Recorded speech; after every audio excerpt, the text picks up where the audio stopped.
Bismillahirrahmanirrahim. Assalamualaikum warahmatullahi wabarakatuh.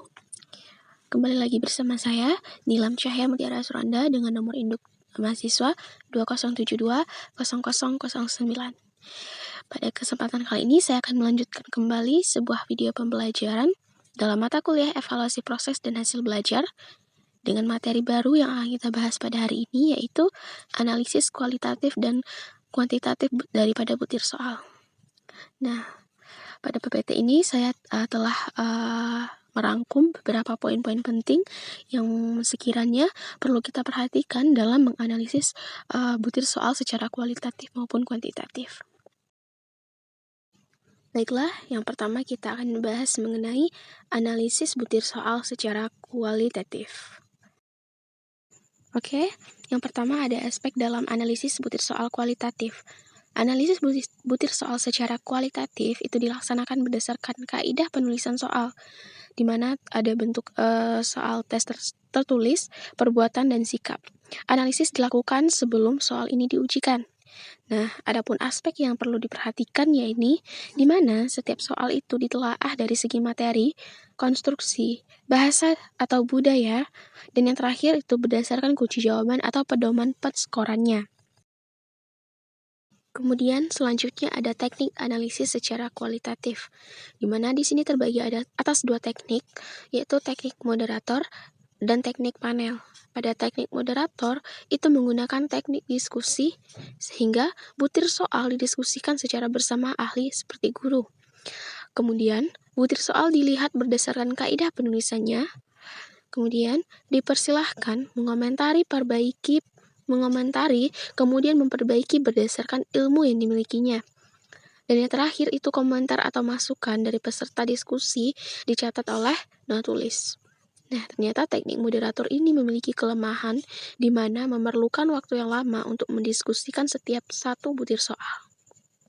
Kemudian ada teknik panel, di mana teknik panel ini menelaah tiap butir soal berdasarkan kaidah penulisan butir soal, di mana yang pertama dilihat dari segi materi, konstruksi, bahasa atau budaya, kebenaran kunci jawaban atau pedoman penskorannya. Kemudian, setelah itu, penganalisis akan diberikan pengarahan. Kemudian, penganalisis akan bekerja sendiri-sendiri di tempat yang tidak sama, dan memperbaikilah secara langsung pada teks soal, dan memberikan komentar serta memberikan nilai pada setiap butir soalnya. Selanjutnya, prosedur analisis secara kualitatif. Prosedur petunjuk pengisian format analisis soal kualitatif adalah sebagai berikut, di mana analisis setiap butir soal dilakukan berdasarkan semua kriteria yang telah tertera di dalam format yang telah ditentukan. Kemudian, berikan tanda checklist bila pada kolom ya yang ditelaah jika sesuai dengan kriteria, dan berikan tanda checklist juga pada kolom tidak bila soal yang ditelaah tidak sesuai dengan kriteria. Kemudian tuliskan alasan pada ruang catatan atau pada teks soal yang telah diberikan perbaikan. Oke, berikut adalah contoh format analisa butir soal. Yang pertama ada format penilaian butir soal dalam bentuk uraian.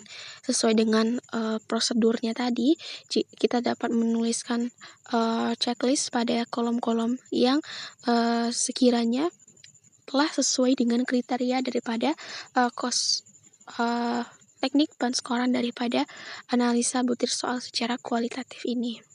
Nah, yang kedua ada format penilaian butir soal dalam bentuk pilihan ganda.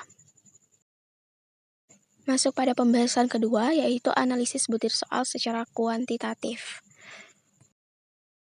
Apa itu analisa butir soal secara kuantitatif? Di mana itu merupakan menganalisa soal secara kuantitatif, maksudnya di mana analisa butir soal didasarkan pada data empirik dari butir soal yang telah bersangkutan, di mana data empirik ini diperoleh dari soal yang telah diujikan.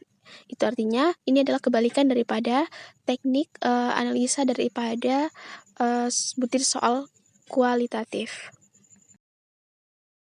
Pada analisis butir soal secara kuantitatif ini memiliki yang namanya tingkat kesukaran, di mana rumus untuk tingkat kesukaran menurut NITKO pada tahun 1996, yaitu tingkat kesukaran sama dengan jumlah siswa yang menjawab benar butir soal per jumlah siswa yang mengikuti tes. Kemudian, MEAN sama dengan jumlah skor siswa peserta pada persentase pada suatu soal per jumlah peserta didik yang mengikuti tes.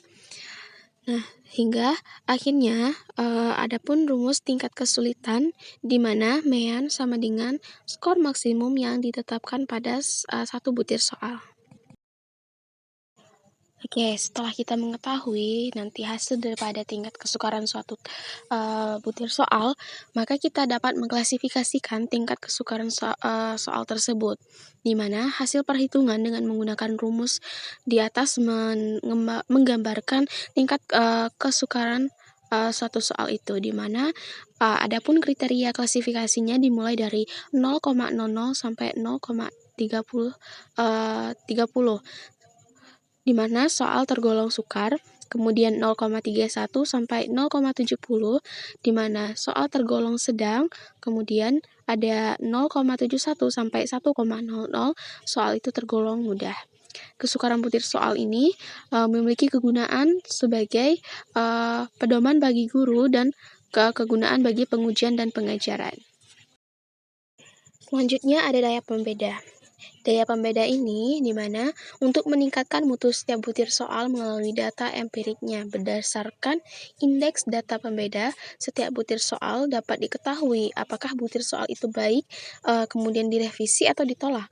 Nah, yang kedua, untuk mengetahui seberapa jauh setiap butir soal itu dapat mendeteksi atau membedakan kemampuan siswa, yaitu siswa yang telah memahami atau siswa yang belum memahami materi yang diajarkan oleh guru.